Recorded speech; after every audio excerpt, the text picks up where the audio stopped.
Hey guys, as I've teased a gajillion times, I've got Miss Becky Massey in the room with me. We're going to talk about these 4 ballot items. We're going to get a general understanding of what yes and no actually means when you go to vote on November 8th. Go to the, oh wow, blanked out there. AlmostInAgreement.com. Check out my Election Guide 22. It's got the interviews I've done so far. I'll have a link to this show on there as well. And there's links to KGIS and Knox County Election Commission as far as getting... making sure you're registered and stuff, because that runs out here in a couple weeks as well. I think it's October 10th, something like that. Becky will double check it for us here in just a second. We'll go from there. But registration's running out soon. Figure out your polling location, all that kind of stuff. All that's available on our website. That's Election Guide 22. Go to your favorite podcast provider, YouTube, Facebook, Twitter. Give us a like, share, friend, follow, tell our friends about us, all that kind of cool stuff. We're going to keep doing what we do, and we're going to learn more about what these actual ballot items will actually do when they take effect after the election. So we'll go from there and we'll talk some more about it.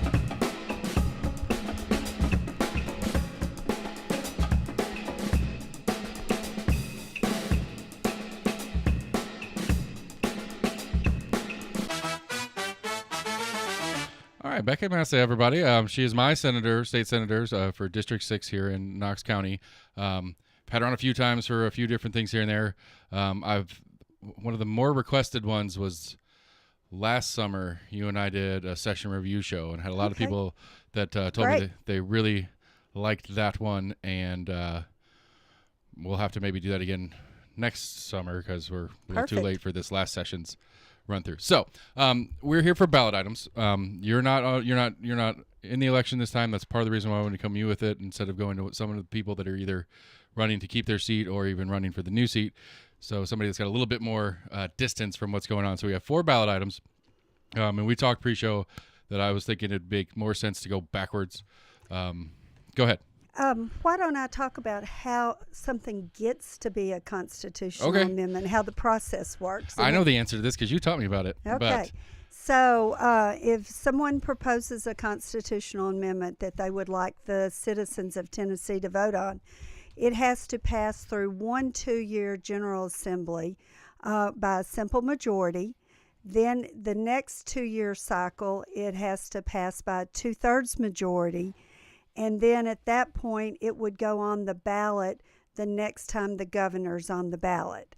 So it can take, it can take as quick as 2 years or 3 years, I guess, but it can be a 5 or 6 year process. And I think that is an important piece of data, especially when we get to number 1, because I think, at least in my understanding of it, and you'll help correct me on it, I think that part as far as how long the process takes, which I think is important since it's a ballot item, it takes a little more work to get there.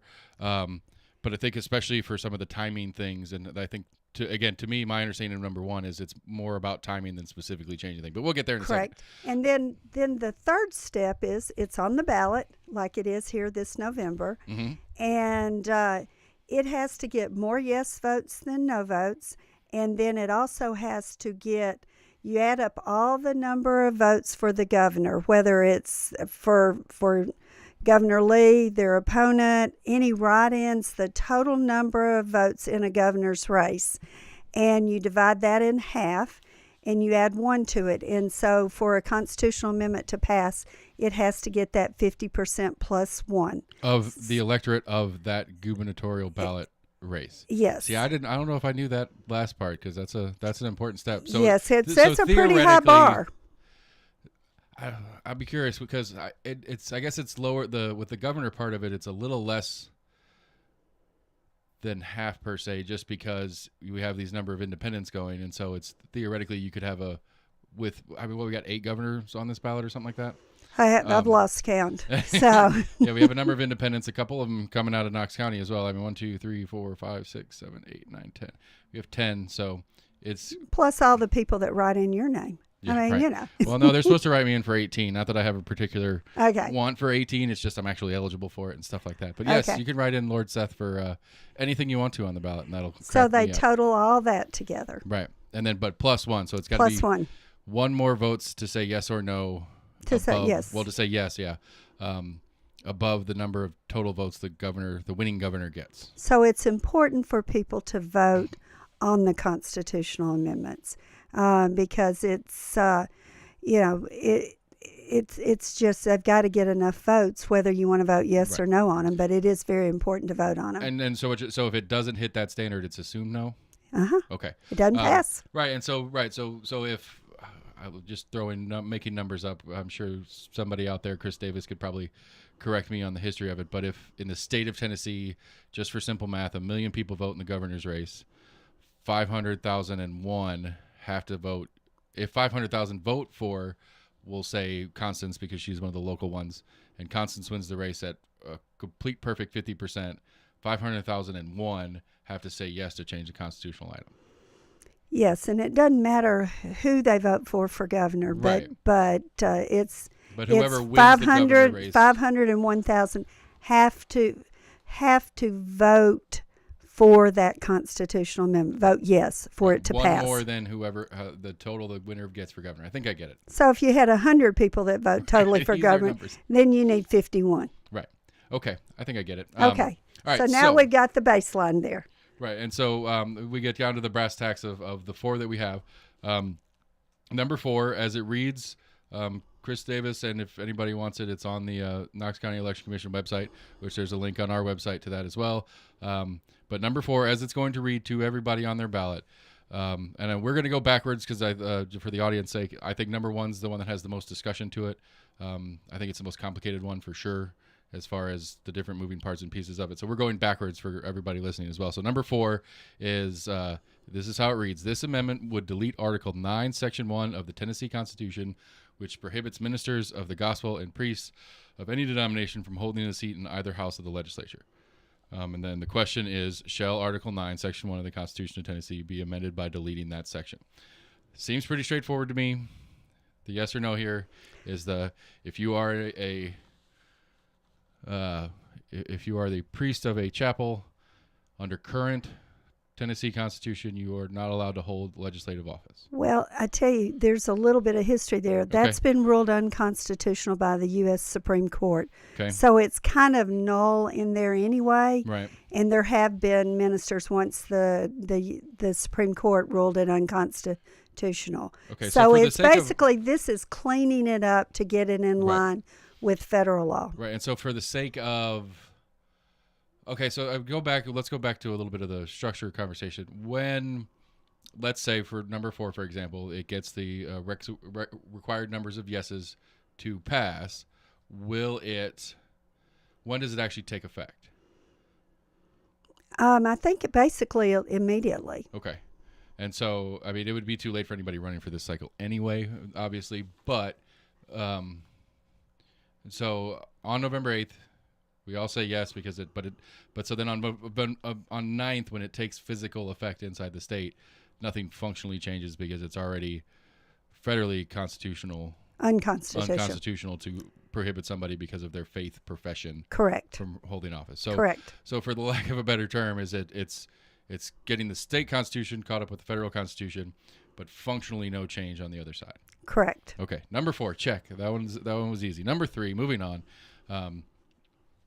This is the weird slavery one that I was really confused on. This amendment would change the current language in Article 1, Section 33 of the Tennessee Constitution, which says that slavery and involuntary servitude, except for punishment for a person who has been duly convicted of a crime, are forever prohibited in this state. The amendment would delete the current language and replace it with the following language, quote, slavery and involuntary servitude are forever prohibited. Nothing in this section shall prohibit an inmate from working when the inmate has been duly convicted of a crime, close quote. Question, shall Article 1, Section 33 of the Constitution of Tennessee be amended by deleting the section and substituting instead the following? Section 33, slavery and involuntary servitude are forever prohibited. Nothing in this section shall prohibit an inmate from working when the inmate has been duly convicted of a crime. Okay, so yes, we want to change the language, or no, we want to leave it the way it is. That is the simple answer. But the functional, what does that change in the state as far as whether our prison system works? Basically, it's removing the exception. So they can still work and get paid for their work while in prison. Okay. But they can't it's not basically what it was saying is that if you were a prisoner someone being incarcerated at this point, you could be a slave or be Right. forced to involuntary servitude. You could be made to do work Yes. that is of value to somebody else for no pay. You could be in essence a slave, Okay, or be subject to involuntary servitude. Now we're saying no, you can work, Right. but you're not going to be a slave. So slave, you're forced to work, Right. and work, you choose to work. So it would be involuntary, or it would be voluntary in the sense of I got a DUI and I chose to do Clean up litter pickup on the side. Yes. instead of serving time or something like. But I'm volunteering to do the work. Correct. In lieu of some value, whether it's pay an amount of fine, a certain number of days in jail. I can instead do some community service, but that's a choice. Bringing in the voluntary part. So and it's removing the exception. Right. And that's the main thing that is doing. There is a large group that is working on this particular. There's 2 amendments that basically have groups that are working, that have groups working on them and have been raising money to raise awareness. And then there's 2 that don't. Right. This one seems, I don't know, maybe there's some deep dark something in the corner that I don't get, but this one seems pretty straightforward to me. I think it's a no-brainer. Yeah, it feels to be like this. That the fact that the exception was ever put in the first place is more problematic than anything. Like I get it. Like I understand from some people's point of view that is part of the punishment per se. But I don't like the idea of involuntary servitude of any type. All right, well we're going too fast. We need to slow down. You don't necessarily have to read all of mine. It is a big one. So this one is yours, and we talked about it on previous times you're in here, and I'm very excited. As you were going through the process, that I got to go through the process with you, and you got to explain it to me, and I saw it, and I saw it when it was on the floor, and I was like, hey, that's the one that she was talking about. Because I think this one, without reading I mean, it's going to be a full page of your ballot. Everybody is just this one. Essentially, the state in the Constitution has a setup for if the governor is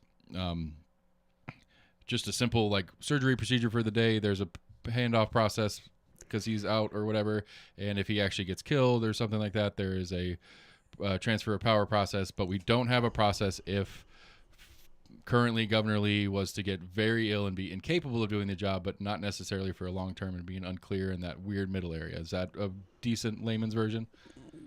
Basically, you don't really need a handoff for short-term surgery necessarily. But there is it in there if the governor should happen to pass away, it goes to the line of succession goes first to the Speaker of the Senate, who is also our lieutenant governor, and if they are not able to take the position, then it goes to the Speaker of the House. So in looking at this, and this actually was brought to me originally back in 2014 by a college student that had been involved in the Tennessee Intercollegiate Scholastic Legislature. And we are the only state that doesn't have something, a process in place, procedure in place, if our governor became temporarily incapacitated or a temporary disability. Give me the definition of what the state is going to consider a temporary incapacitation. Well, let's say I used to use the scenario when Governor Haslam was there. If he was out riding a bicycle, he was hit, he was in a short-term coma. We don't know how long the coma was going to be, but so we needed to make sure that the functions of government was continuing until we saw. There was a case, one of the cases that some of us older folks would remember was back when Governor Wallace was shot, back in the 60s, I believe. And until he was able to, get out of his surgery, get off of the anesthesia. So an attempted assassination failure, but he still got hurt and he was still out in recovery. And then there's most recently, the Indiana governor, Frank O'Bannon, had a massive stroke, and his office was temporarily assumed. He did die, but so then at that point, the succession for the line of death. But the temporary incapacitation has really only been used a couple of times in the country. Right. It was thought that might be needed in Tennessee when a number of years ago when Governor Bredesen had a tick bite, and it was pretty serious. But it's it can be, the governor may know in advance that they're going to be going under surgery, and they'll be under anesthesia for a long time or for a period of time, and they can relinquish the duties ahead of time. I mean, put it in writing to the Secretary of State and to the two speakers that they're going to be temporarily incapacitated. There could be an accident that then there's a system in place, and that's part of all the writing. Right. But it goes through, all the administrative commissioners of the departments, and they let the Secretary of State and the two speakers know if it's something that's not planned.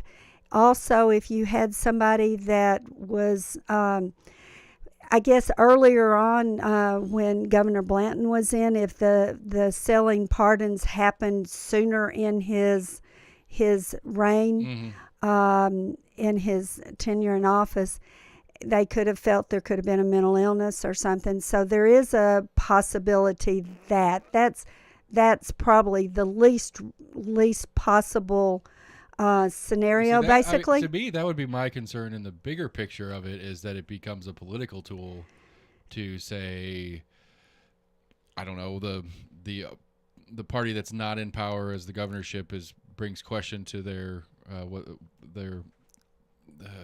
mental fortitude, for lack of a better word, and tries to use this as a tool to take out a governor for a period of time. It's a pretty high bar. Plus, when you're putting that in the hands of the administrative commissioners of all the departments, they're actually the governor's people. The governor appointed them, so they're not going to take that lightly. Right. And so it really is just really in place for the rare circumstances. I remember the story goes that when President Reagan was in office, that he wouldn't even take anesthesia for a colonoscopy because he didn't want to relinquish the duties. Right. So, I mean, obviously there's... And then he got shot at some point, too. Yes. So it's just something that we need to do. I actually started this in 2014, and the first couple of years that we tried it, the two speakers couldn't agree quite upon the language. And so it took us a while, but we passed it in 19 and then in 21, so the 2 different years. But it passed unanimously by both houses. So it was well above my 2/3 majority type thing. So I'm going to be a little frustrated if it doesn't get enough votes, because I don't have a big money machine behind it. So everybody that's listening, I'm going to deputize you to help me find at least 10 people to go vote for Amendment 2. I can see how that, as far as the numbers turn out and stuff like that. And I am the type, if like it doesn't matter, I'm not in, let's say, I'm not in District 16, but if I were in District 16, I'm not going to vote for that House race because it's just Michelle Carringer. There's nobody against it. And so I'm very much the type that if it doesn't do anything, I just skip it. But with the format and function of this, it actually matters a little bit more. So I won't be skipping these. And I encourage everybody else. And that's why I wanted to do the show, because I think very specifically, I think yours specifically, since it is so massively wordy, it's going to be one where I'm just going to skip this whole page and let me move on to this other stuff. I'm not going to understand it. It's all legal speak, which it's not too bad. I read it before we started, but it is very wordy. But don't skip it. Just say yes. Well, I think it's just important because it would be such a serious thing if the governor was temporarily incapacitated, that the procedure is got to be very explicit. Right. And I think that's where all the words come from. Right. If I was writing it, I mean, even though it was my bill, we had, a lot of people work together on it. But if I was writing it, I would have it much simpler on the ballot. Would you like a system to be in place in case the governor gets hurt and can't work for a few weeks? Yes. Or, yes or no? temporarily, I just tell people it's a temporary incapacitation, incapacitation of the governor. Is too many syllables when it gets down to it. Temporary disability of a government of the governor, and we're the only state that doesn't have it. Yeah, just and I think I acknowledge it. I think it's an appropriate thing to have in place. Like I said, and I think you put my one kind of concern about it at ease, because it would be it would have to be real, real bad for the governor's appointed staffs and stuff like that to be like, you know what, just for political purposes, we're going to toss them out of here on this this part of this constitutional amendment or whatever.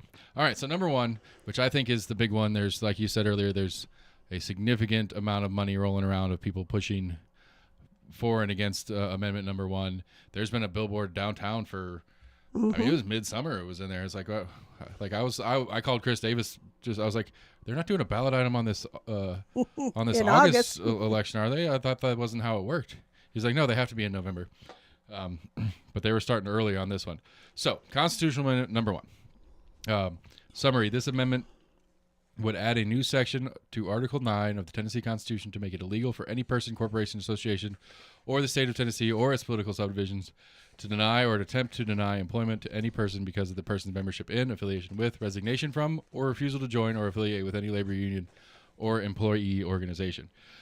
Question: shall Article 11, of the Constitution of Tennessee be amended by adding the following language as a new section? It is unlawful for any person, corporation, association, or this state or its political subdivisions to deny or attempt to deny employment to any person by reason of the person's membership in, affiliation with, resignation from, or refusal to join or affiliate with any labor union or employee organization. So, right off the bat, my first question on this is, as the state of Tennessee sits currently, if I were to take a job at, let's say, Starbucks on Merchant, since they're one of the ones in the big national conversation about the Starbucks being unionized. So as it stands currently in the state of Tennessee, if I were to take that job, even though it has become a union shop, Starbucks cannot refuse to hire me because I don't want to join the union that's there, or vice versa. Correct. Okay. So, so the basic. Let me just restate very simply, just because we're kind of beating around. Basically, right to work law simply means you cannot be forced to join a union or pay union dues in order to get or keep your job, but you can choose to join that union. So it's a personal choice. It's not being arm twisted. It's not being, denied or fired or hired because of your decision on that. Right. That is currently in state law. Right. But the legislature can change. There could be things done elsewhere. But so this would enshrine it basically in our state constitution. Right. We were talking about this a couple weeks ago on the big show, and Sam was having a really hard time understanding it because essentially, again, one of the questions I was asking earlier, so or November 9th, the day after, when this, if this gets yesed, on November 9th, the day after, if the yes to the amendment goes through, nothing changes. Nothing changes. And my layman's version of it, when I was trying to explain to him, is like it changes the altitude of where it sits in state law. So right now it is just a regular, all the different parts and pieces of what's in here are probably scattered on a couple of different laws over the last 50 years or whatever. But it condenses the union specific parts of this into one place, and it moves it up into a constitutional thing, which, as we were talking about at the beginning of the show, in the process, if legislation changes, if the House and Senate change majority bodies and stuff like that, and over the next couple of years, and that new body wants to change this, it now becomes that minimum of 2 years, if you really, really, really squeeze it in, to probably 6 or 8 year process to try to take this out of the Constitution. So, and again, and this is not minimum of 3. Minimum of 3. Sorry, yeah, because it's 2. Right. Yeah. Last year of the first 2 years, and then it could be either a year and then the 3. If you line it up perfectly with the governor election on the end of the second session version of it, and so to me, I guess my concern with this one to me is that, so maybe it's 5 years, maybe it's a decade, maybe it's 15 years from now, but some of the state's feelings on labor law changes, and we start electing people to change said labor law, and then they get there, and then it's going to take them a massive amount of time to get some of these changes made legally because it's a constitutional item now. Well, that's true, but it's not going to go in the Constitution unless Tennesseans don't want it. And it wouldn't come out of the Constitution unless Tennesseans want it out, regardless of who's in the legislature. So it is, at the end of the day, this is a vote of the citizens of Tennessee. And, it's really more about freedom of choice and freedom of expression to be able to go find a job where you want to and not be tied into that. Right. So, okay. So does it, I mean, I'm assuming the way the state of Tennessee works, that's not an actionable, currently it's not an actionable, like, if you came to my office and asked me for a job, you wanted to work here in the studio with me or whatever, and I said, no, you're in a union or you want to start a union in my place or whatever like that, then I say that to you, is that is that something that would be a semi-protected class, like race, religion, kind of stuff like that, where you could bring suit against me for denying your employment? No, I think it's more if you're denying somebody an employment because they don't want to be in a union. Right. Well, I mean, the way it reads, I think, is either way. But Right. again, I didn't want to put you in a union. There's the only reason I put the example that way. So, okay, so flip it over. So I want to come work for you, and you have a union shop already in place because the union, National Labor Board came in and did their whole thing. And it's like, I want to work for you, but I don't want to join the union. You could file a complaint. I could file a complaint in the current standard, and even after this, theoretically. Theoretically, yeah. I mean, you still could. I mean, even the state law is not going to change. It's just putting it in the Constitution. So, is that grounds for a employment lawsuit? Like, as far as it has nothing to do with my work ethic or my workability or anything like that. It's just because I don't want this other thing. Correct. You could file an employment complaint, and there's several different methods to file employment complaints, and I'm not as up to date on all those. But you could take action if somebody denied you the right to work there because you refused to join the union. Okay. Yes.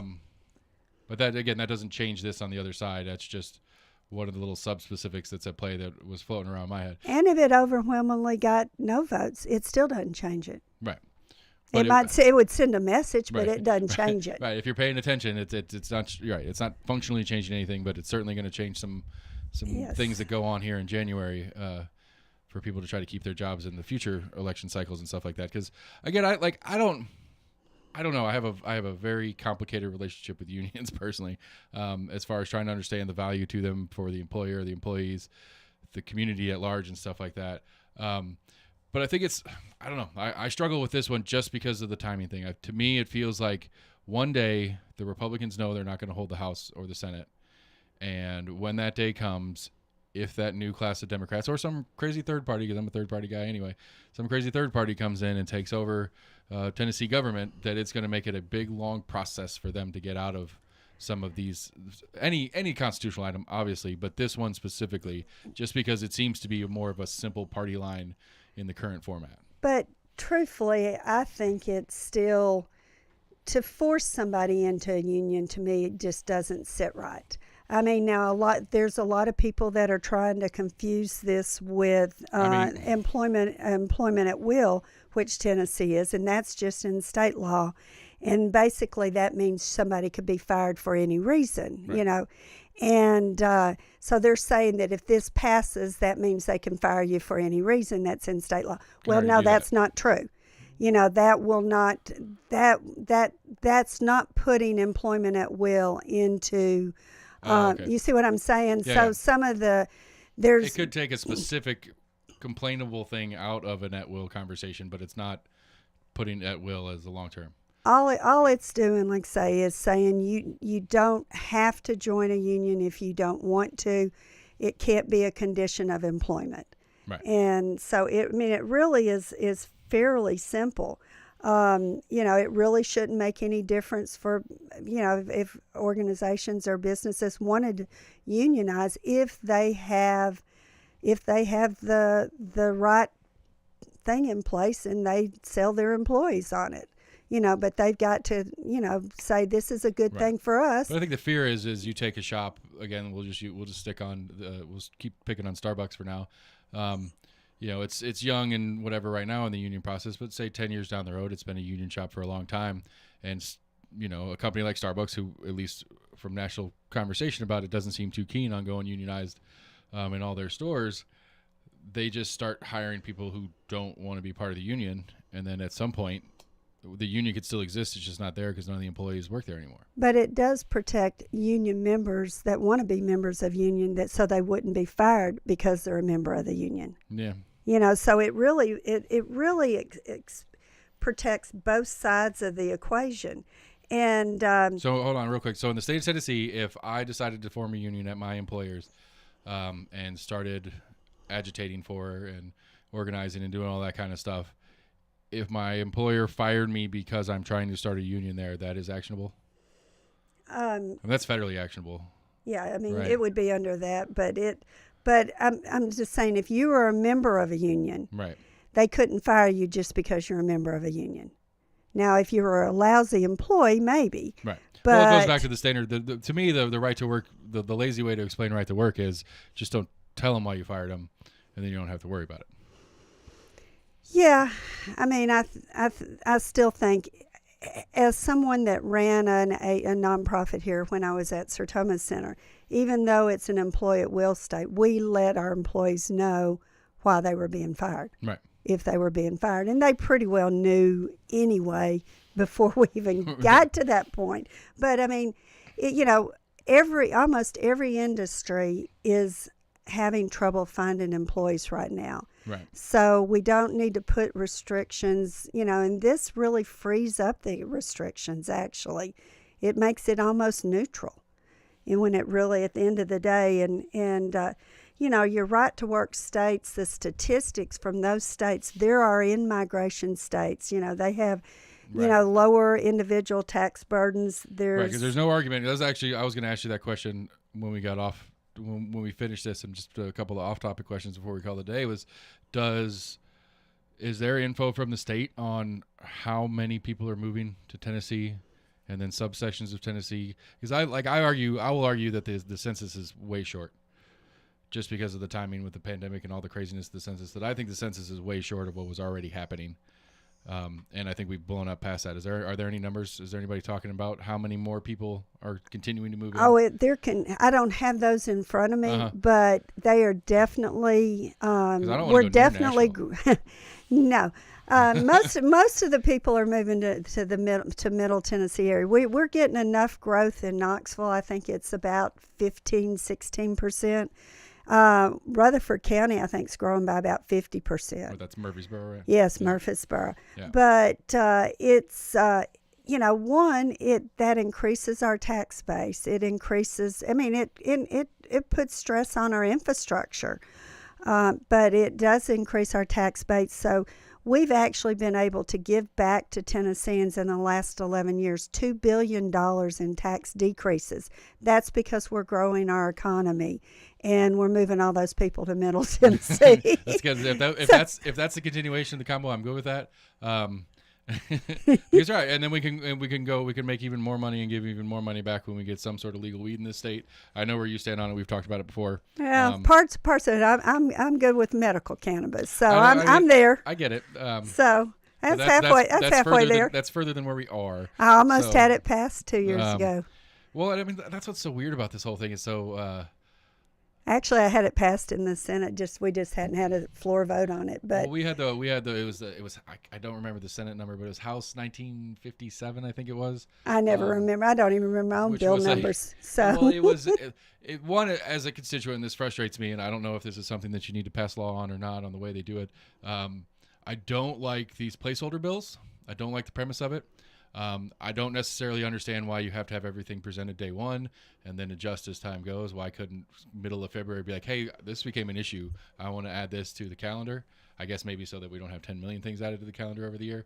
But this placeholder bill talks about a date change for the Department of Health to submit some paperwork.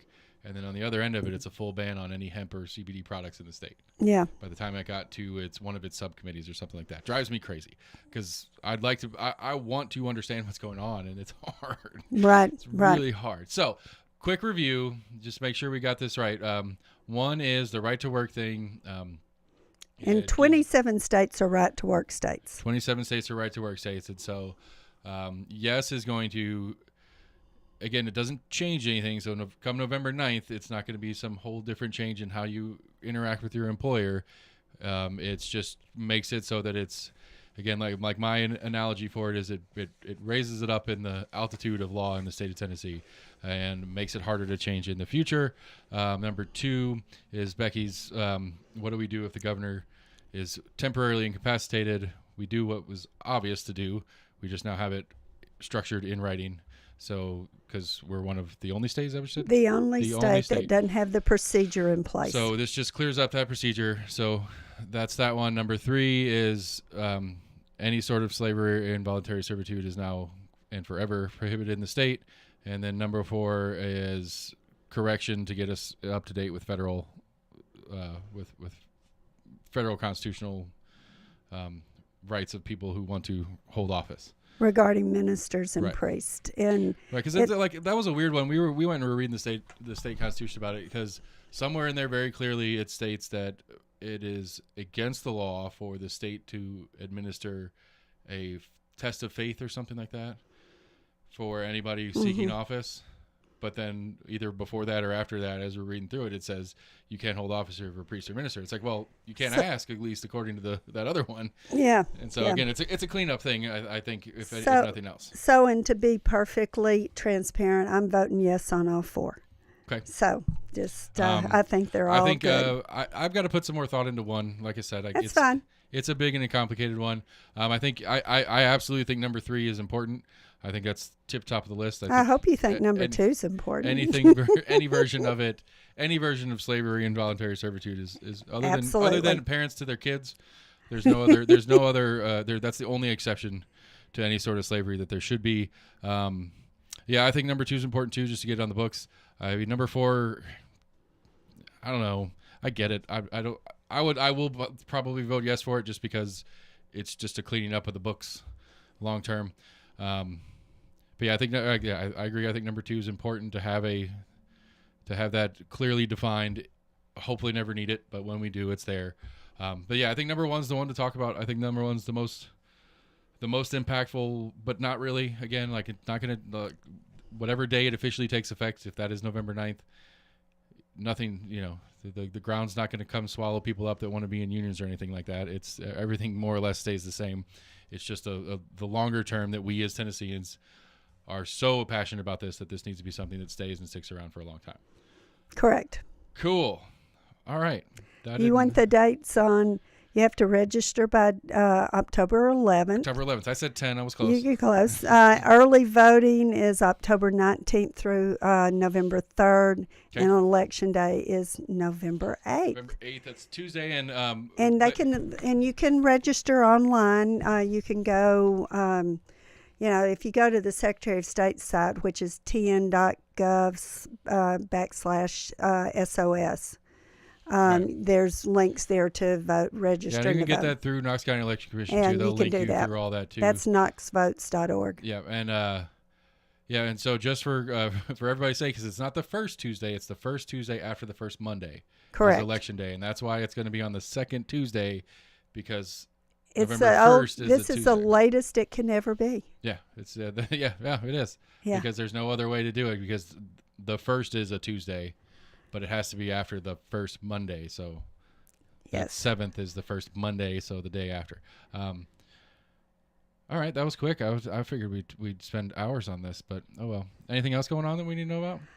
No, just been a busy year. I'm chairing transportation and safety, so I'm looking forward to working. We have Commissioner Butch Ely is our new commissioner, who was Commissioner of Finance and Administration, and I know one of the governor's prime initiatives the next 4 years, if he's fortunate enough to be reelected, which he's the odds-on favorite, but is going to be infrastructure in the state. So as chairing transportation and as having the traffic woes that we do here in Knoxville, I'm looking forward to seeing how we can kind of get ahead. But the other thing that's going to be the most impactful is over the next 2 to 3 years, we're going to have to figure out how we're going to fund our roads as cars are moving to the CAFE standards of 60 miles per gallon, and as more and more people get electric vehicles. Right, because a good chunk of that is coming out of gas tax. And the other part of that is about 30 to 40% of our gas tax revenue comes from out-of-state people who are tearing up our roads. And so we're going to have, a lot of states are going to a form of a miles driven type thing. You could either do a registration. They give options a lot of times, a registration fee versus, monitoring your miles driven. I'm participating in a pilot project right now with 2 other states that I've got to plug in my car. Mm-hmm. But so if somebody doesn't drive very much, they're better off doing some form of monitoring their miles driven. Right. Well, because my day job, I do like 100 miles a day in my day job, and so if you're driving a lot, you're better off paying that average fee. And so we'll be looking at that, because it's hard to maintain and also expand our roads for the growth in Tennessee. And our problem in Knoxville is we have 2, if not even really 3 major interstates that converge through our town. We have 4 of the highest traffic counts in the state in Knox County, and our truck weigh station is the busiest in the country. I don't doubt that for a second. So we've got. Well, wouldn't that be one of the solutions to get less people on the roads? Well, is there any conversation about mass transit? But the East Coast is growing so fast. It's it's like anything. There's never one solution. Right. You've got to do alternatives and tools in the tool belt. One of the things that I would like, and we tried to do it 20 years ago, is get a bypass in Knoxville. The bypass we talked about 20 years ago was too close in. I believe that we need a half a bypass, and the first leg that I would do would be from 75 to 40, and then maybe 40 to 75 or 81 to 75. So from 81 to 75, further up outside of Knox County, and get that truck traffic off of the middle part of our roads. And I said we can't traffic calm our way around it. And I think it's something that long term we're going to need. So I know it would take a long time to get that done, and I probably won't still be driving by the time it would get done. But your car will drive you by then. But yes, that's true. But my goal is, I feel like we've got to get something like that back on, at least on the list, because if it's not on the list, it doesn't move up. Right, I understand. So that's one of the big things that I'm going to be continuing to work on and to advocate for the better roads and expansion of roads to keep up with our growth of our state and actually the East Coast. I'm curious, we've got this infrastructure bill and all the money that's going on with that, how we're going to go out about spending all that here in the next year or all two. All that? I don't know how much it is. Let's put it this way. Well, let's put it this way. 2 things I just got laughed at, everybody. She just laughed at me on my show. Two things that the infrastructure bill did. One, it was a 5-year plan instead of a 1-year plan that we had every year. Okay, so it gave a little bit of certainty. But the amount of increase it gave was only for roads. Now, there was a few other sundry things in there, but for roads. So Washington makes you think, oh boy, we're going to get all this new money. And great, I can do it from the roads, and that comes under my committee. Right. Great. And then you start drilling down on it. It was about $45 to $50 million a year per region, which is next to nothing. Yeah, it's no major road project.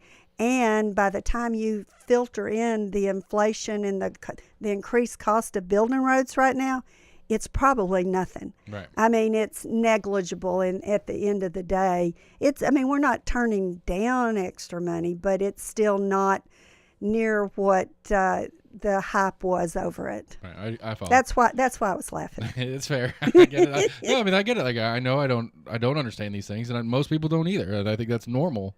And I think that's one of the problems. That's why I wanted to do these are the 4 ballot items, and this is somebody who actually knows I appreciate you doing it. All right, well, I'm going to do an outro, and we're going to call it a day. Okay. You're my first one I've done, too, so thank you. Senator Becky Massey, everybody. She came in. She told us about things She helped us understand what these 4 ballot items are. Like I said, my number one cheat, the easiest thing, the most important thing to remember me is, yes, it's a change. No, it stays the way it is. That's the lazy version. And then the details from there. We're Almost Agreement @gmail.com. Find us on Facebook, on Twitter, on YouTube. Go to our website, almostagreement.com. It's got my Election Guide 22. Election Guide 22 is going to have a link to this show, other shows with candidates that are coming up in this November election, as well as links to KGIS and Knox County Election Commission. You can go to those places, check your registration, October 11th, as we discussed. Make sure you're registered. Make sure you know where your polling place is. Make sure you know what districts you're in so you actually know who you're actually voting for. This November ballot is really, really light, especially compared to that August one we just did. So you should be in and out pretty quick, even though you have to read a couple pages of ballot questions. But we're going to work through those, and we've got a cheat sheet. So you just go in knowing what you're going to do, and then you don't have to do all that reading. So we're Almost Agreement. Facebook, Twitter, YouTube. Give us a like, share, tell your friends about us. And we'll be back tomorrow with some more.